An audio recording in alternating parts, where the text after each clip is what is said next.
জাতি প্রশিক্ষিত জাতি হিসাবে, সেনাবাহিনী হিসাবে পাকিস্তানিদেরকে পরাজিত করেছে, ভারত করে না। 7 দিন 10 দিনে যুদ্ধ করে ভারত আমাদের স্বাধীন করছে, এটা তারা দাবি করে, আমি মনে করি না। অবস্থান কর্মসূচি সম্মানিত সভাপতি, দেশ বাঁচাও মানুষ বাঁচাও আন্দোলনের সভাপতি জনাব রফিকুল ইসলাম রিপন, আজকের এই অনুষ্ঠানে বিশেষ অতিথি হিসাবে উপস্থিত আছেন দেশনেত্রী বেগম খালেদা জিয়ার সম্মানিত উপদেষ্টা, 90 বা 90 অন্যতম শিক্ষাশালার সাবেক ছাত্র নেতা জনাব হাবিবুর রহমান হাবিব সহ বিএনপি, দেশ বাঁচাও মানুষ বাঁচাও সম্মানিত নেতৃবৃন্দ, অঙ্গ সংগঠন সহ নেতৃবৃন্দ, সাংবাদিক বন্ধুরা, সুধী মণ্ডলী, আমি শুরুতেই ফালানির দুয়ের আত্মার মাগফিরাত কামনা করছি, আল্লাহ যেন তাকে বেশ নসিব করে।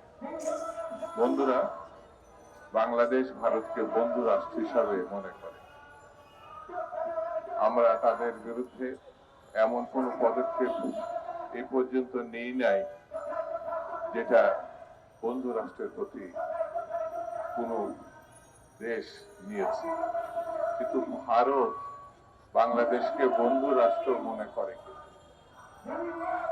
আজ 53 বছরের ঘটনাবলী যদি আমি সামনে আনি, তাহলে মনে হবে ভারত এ যাবৎ কালের যখনই যে পদক্ষেপ নিয়েছে তা কোনো বন্ধু রাষ্ট্রের সঙ্গে কোনো বন্ধুত্বপূর্ণ দেশ নিতে পারে না।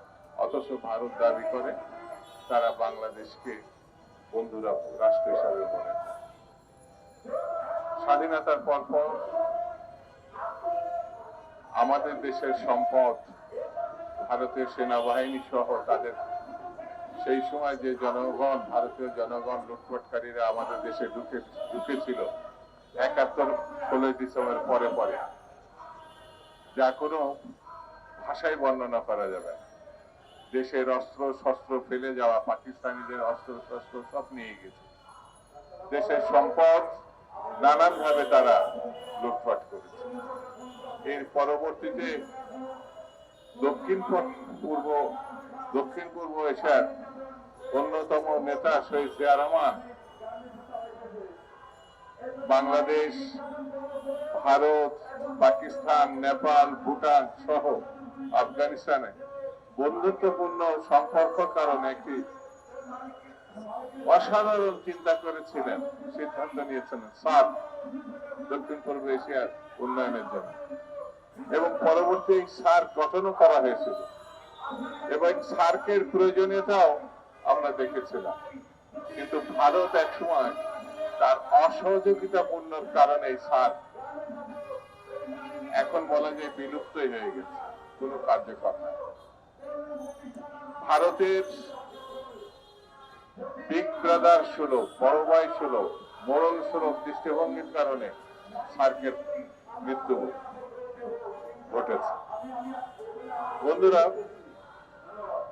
এই যে বাংলাদেশের গত 5 মাস আগে জুলাই আগস্টের বিপ্লবে যে একজন হত্যাকারী এবং ওই সময় 1 মাসে যে হত্যাকাণ্ড সে ঘটিয়েছে, বাংলাদেশের সব থেকে লুটেরা, সব থেকে ভয়ঙ্কর শাসক শেখ হাসিনা যেভাবে বাংলাদেশকে হত্যাকাণ্ড রক্তের বন্যায় ভাসিয়ে দিয়েছে, তাকে আশ্রয় দিয়েছে আরেকটি হত্যাকারী দেশ যে ফালানিকে হত্যা করেছে। এবং এখানে একজন এখানে পরিসংখ্যান উল্লেখ করে মানে কত তারা হত্যাকাণ্ড সংঘটিত করেছে বাংলাদেশের নাগরিককে, সেটি সেই হিসাবে ওই দেশটি হত্যাকারী দেশ বললে বেশি বলা হবে মনে হয়।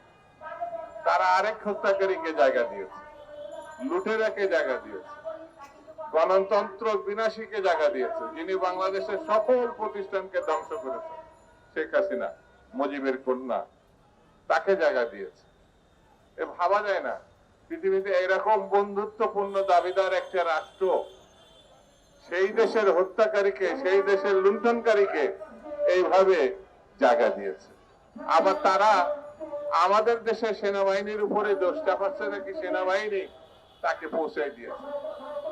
এ কি ভয়ঙ্কর অভিযোগ। এই দেশটি আপনারা দেখবেন সারা বিশ্বে আমরা কিন্তু ভারতের মতো কাঁটাতার দিই নাই। ভারত কাঁটাতার দিয়েছে আমাদের সীমান্তবর্তী অঞ্চলে, সীমানায়।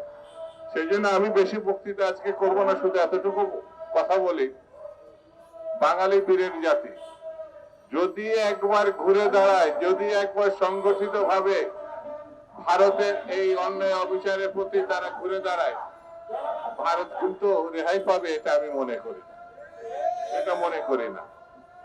এ জাতি প্রশিক্ষিত জাতি হিসাবে, সেনাবাহিনী হিসাবে পাকিস্তানিদেরকে পরাজিত করেছে, ভারত করে না। 7 দিন 10 দিনে যুদ্ধ করে ভারত আমাদের স্বাধীন করছে, এটা তারা দাবি করে, আমি মনে করি না। তাদের 10-15 হাজার সেনাবাহিনী এখানে সদস্য মারা গেছে বলে তারা দাবি করে, আমি তাদের প্রতি শ্রদ্ধা জানাচ্ছি, যারা আমাদের স্বাধীনতা যুদ্ধে সহযোগিতা করতে গিয়ে শহীদ হয়েছে, নিহত হয়েছে। কিন্তু তার অর্থ এই নয় 14-15 হাজার মানুষ স্বাধীনতা আমাদের দিয়ে গেছে। 30 লক্ষ শহীদের বিনিময়ে বাংলাদেশ স্বাধীন হয়েছে। এটা আমাদের দেশের নাগরিক, আমাদের দেশের সংগ্রাম, আমাদের দেশের মুক্তিযুদ্ধ। সেই জন্য বন্ধুরা, ভারতের দাবি অসার দাবি, ভারতের দাবি বন্ধুত্বপূর্ণ রাষ্ট্রের কোনো দাবি না। কি ভয়ঙ্কর দেখেন, ফালানি একটা কিশোরী, তাকে মেরে 5 দিন কাঁটাতারে ঝুলিয়ে রাখছিল, সেই পরিবার দাবি করেছে বিচারের, অথচ ভারত বিচারের নামে যে তামাশা করেছে, শেখ হাসিনার বিচারের সঙ্গে একটা সাদৃশ্যতা আছে। শেখ হাসিনা ক্ষমতায় থাকার সময় যে তামাশা করেছে বিচারের নামে, ফাঁসি দেওয়ার নামে, ভারতও সেই তামাশা করেছে। বিচার একটা খুনিকে তারা যৌক্তিক খুন বলে তাকে মাফ করে দিয়েছে ভারতীয় সেনাবাহিনীর সদস্য। বন্ধুরা, আমি বেশি কথা বলি না, শুধু এতটুকু বলি, ভারতের এই অসহযোগিতা বাংলাদেশকে তারা যদি মনে করে পঙ্গু করবে, এটা তাদের জন্য ভুল ধারণা। বাংলাদেশকে অসহযোগিতা করে যাতে নির্বাচিত সরকার না আসতে পারে, ভালো ভোট না হয়, এটা তারা চেষ্টা করছে। আমি বর্তমান সরকারকে বলবো, ওই ফাঁদে আপনারা পা যেন না দেন, ওই ফাঁদে পা দেওয়া যাবে না। ভারত যা চাচ্ছে, অর্থাৎ এখানে যাতে নির্বাচিত সরকার শক্তভাবে একটা ভূমিকা যাতে আসে, সেই ভূমিকা রোধ করার চেষ্টা করছে ভারত, যেটা হাসিনা ওই ফাঁদে পা দিয়েছিল বলে নির্বাচনের বাইরে চলে গেছিল। আপনাদের সেই ফাঁদে পা দেওয়া ঠিক হবে না। অনতি বিলম্বে, যেটা আপনি বলেছেন ডক্টর মোহাম্মদ ইউনূস সাহেব, এই বছরের শেষে এবং আগামী বছরের প্রথমে আপনি নির্বাচনে যে প্রত্যাশা করেছেন, আমরা তার প্রতি সমর্থন জানাই।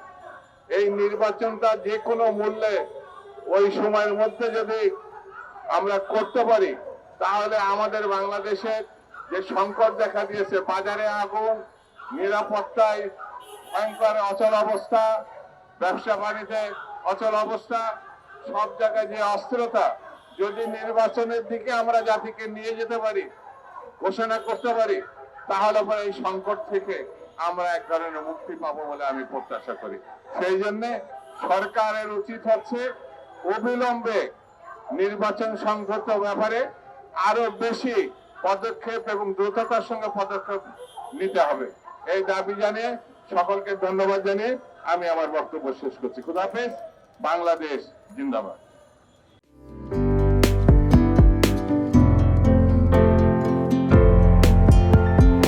পহেলা জানুয়ারি 2025 ইউটিউব জার্নালিজমের অগ্রদূত changetv.press 6 বছর পেরিয়ে পা রাখল গর্বিত।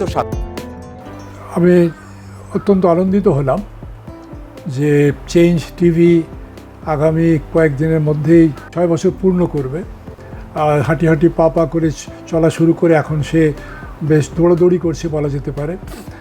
ও নামটাও অত্যন্ত বলবো যে সিগনিফিক্যান্ট, যে চেঞ্জ, এই গণঅভ্যুত্থান কিন্তু চেঞ্জ চেয়েছে।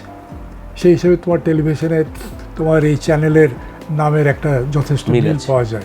আমার প্রত্যাশা যে এই গণঅভ্যুত্থানের যে প্রত্যাশা, যে আশা আকাঙ্ক্ষা, চেঞ্জ টিভি সেটিকে এগিয়ে নিয়ে যাবে। তোমাকে শুভেচ্ছা চেঞ্জ টিভি যারা সম্পৃক্ত আছেন, যারা কর্মী আছেন, সামনে পেছনে সকলকে আমার শুভেচ্ছা। changetv.press, এক ফোঁটা হলুদও নেই।